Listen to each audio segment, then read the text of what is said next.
नमस्कार। आज बात होगी ओबीसी एससी एसटी के लोग हिंदू थे कि हैं कि नहीं हैं, या हिंदू थे तो कब से थे, हिंदू कब से बने ओबीसी एससी एसटी के लोग। आज का वीडियो का आखिरी भाष होगा। इसके बाद फिर कोई बताने वाला आपको नहीं मिलेगा कि ओबीसी एससी एसटी के लोग हिंदू कब बने। आइए वीडियो में आगे चलते हैं। दोस्तों, आज का बहस होगा हमारा ओबीसी एससी एसटी के लोग हिंदू सनातनी कब बने। यह बहुत बड़ा प्रश्न है, ये उलझा हुआ प्रश्न है। ये हजारों सालों से ओबीसी एससी एसटी के लोगों को उलझा के रखा गया है, लेकिन आज हम पूरा पर्दाफाश करेंगे। आज बताएंगे कि ओबीसी एससी एसटी के लोग कब से हिंदू बने। वीडियो में पूरा बने रहिए, क्योंकि ये वीडियो फिर कभी आपको देखने को नहीं मिलेगा। आज देखिएगा वीडियो या फिर 4 दिन बाद देखिएगा, लेकिन पूरा देखिएगा, जरूर देखिएगा। तो आइए आगे बढ़ते हैं।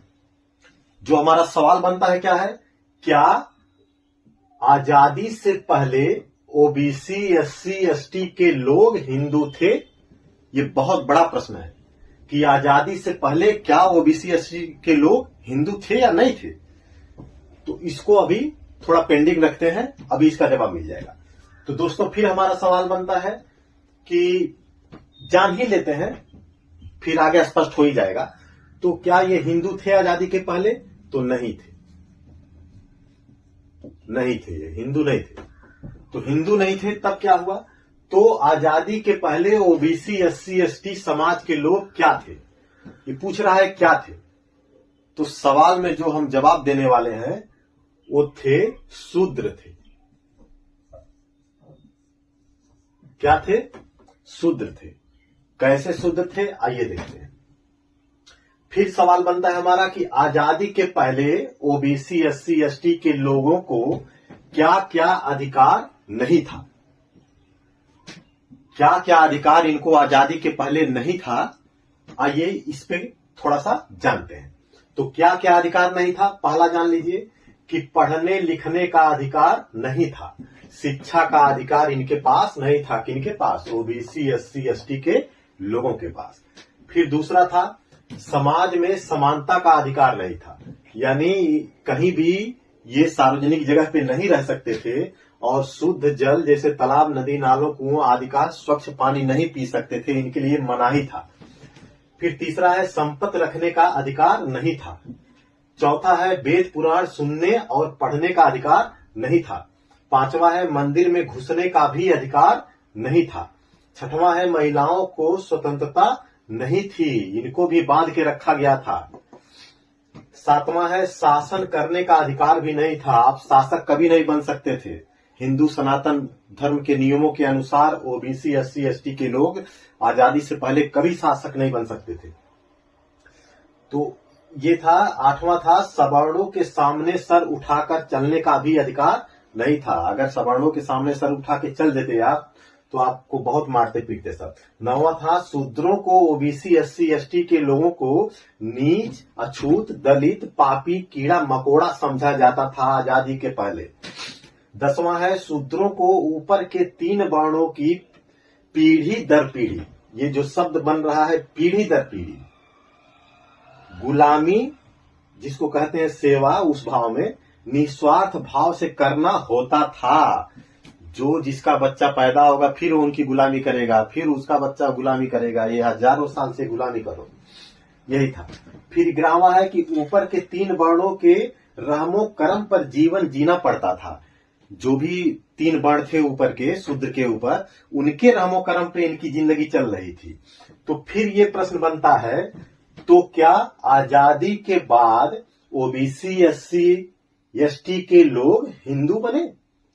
जब आजादी के पहले इनको कोई अधिकार नहीं थे, इनको कुछ नहीं समझा जाता था, तो क्या आजादी के बाद ये हिंदू बने? तो यहां लिखा जाएगा हाँ, ये आजादी के बाद हिंदू बने। फिर प्रश्न, किसने ओबीसी एससी एसटी के लोगों को हिंदू बनने का अधिकार दिया? ये सबसे बड़ा सवाल बन रहा है, किसने दिया अधिकार? तो अधिकार दिया किसने? बाबा साहब भीमराव अंबेडकर के संविधान ने।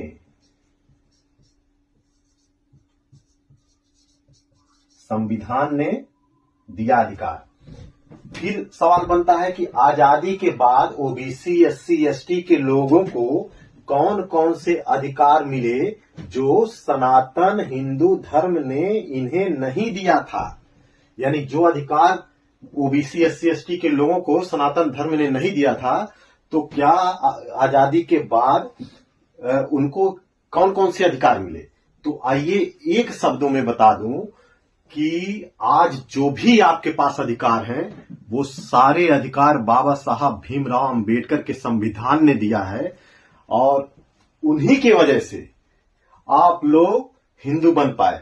जो बहुत कोसते हो ना कि संविधान ये है वो है वो है, संविधान एक नीच ने बनाया, कोसते हो ना ओबीसी, एससी, एसटी के लोगों, तो ये भी जान लो आज असली सच्चाई कि बाबा साहब भीमराव अंबेडकर की वजह से ही आप लोग हिंदू बन पाए हो, सनातनी बन पाए हो, मंदिर में घुस पाए हो और वेद पुराण सुन पा रहे हो। नहीं तो ये सब कोई अधिकार नहीं था, उन्हीं की देन है। कैसे देन है ये भी समझ लो कि बाबा साहब भीमराव अंबेडकर ने संविधान में लिख दिया कि आज के बाद जब उन्होंने संविधान लागू किया 26 जनवरी 1950 को, तो एक कहा कि आज के बाद भारत जिस भी किताब से चल रहा था, चाहे वो वेद हो, पुराण हो, ये मनुस्मृति हो या रामायण हो, महाभारत हो, जो भी हो, आज सारे चीजों को जीरो कर दिया जा रहा है और आज के बाद केवल संविधान के अनुसार ही ये देश चलेगा। और जिन लोगों को ओबीसी, एससी, एसटी लोगों को नीच बनाया गया था ना, उन सब को बाबा साहब ने अधिकार दे दिया। जब अधिकार दे दिया तो उन मनवादियों ने क्या सोचा कि अब तो देख रहे हैं हम लोग फेल हो जाएंगे, तब उन्होंने गेम शुरू किया कि आओ तुम भी हिंदू हो। उसके पहले तो नीच थे, शूद्र थे ओबीसी, एसटी के लोग, तब उन्होंने अपने भीड़ में बनाया ताकि आप उनके श्रोता बन सको, ताकि वो हमेशा आपके ऊपर फिर राज कर सके, संविधान बनने के बाद भी आपके ऊपर राज कर सके, और कर भी रहे हैं। आपके दिमाग को आज भी गुलाम बना लिए हैं। ये चीजें सोचो और समझो आप लोग, क्योंकि ये जानकारी बहुत महत्वपूर्ण है। बाबा साहब की देन है कि आप हिंदू बन पाए हो। जो ये क्वेश्चन था कि ओबीसी, एससी, एसटी के लोग हिंदू सनातनी कब बने, तो आज के बाद आप लोग जान लो कि आजादी के बाद, संविधान लागू होने के बाद ओबीसी, एससी, एसटी के लोग हिंदू सनातनी बन पाए हैं, मंदिर में घुस पाए हैं। नहीं तो कोई औचूत नहीं था, लात मार के भगा दिए जाते थे। ये जानकारी आपको कैसी लगी जरूर बताइएगा। नमस्कार दोस्तों।